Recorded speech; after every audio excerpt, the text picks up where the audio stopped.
Yung pass. Paano na mas easier or mas magandang gamitin? Rounding number. Okay niya, paano? Paano mas maganda siya gamitin? Your example. Ako, sabi ko yung weights. Instead of 94.53, babasahin lang siya as 90.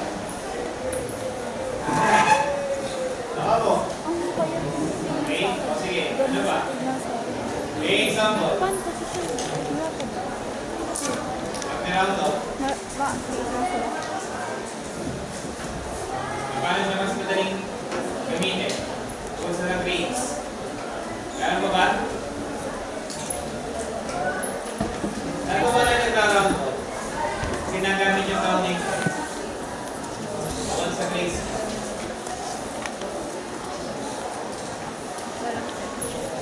Eh, scenario, tapos. Cross grades. Sige.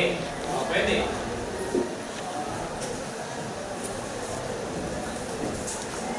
Ano pa? Saan? Small bag. Ano ba ginagamit na mas madali? Alam sir. Saan? Sa measurement? Sige, pwede rin. I-approximate lang sa rin. Hindi na, di ba rin? Saan? Sa grades. Bakit nga? Ano pa? Saan pa?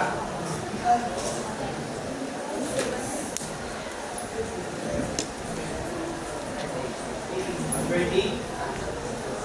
Okay. Oh, tama. Converting function. Ginagamit yun para maging accurate, di ba? Accurate yung values. Convert. Ano gusto mo manalo? Okay. Lana? Ano ba? Ang scenario.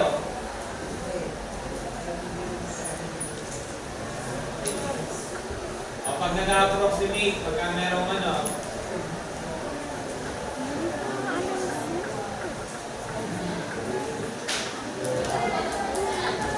ay, Okay, tapos na lang papel. Gagamitin na natin. Dokon. Napasa na? o sige po, time na. Susunod. Next one, Jake.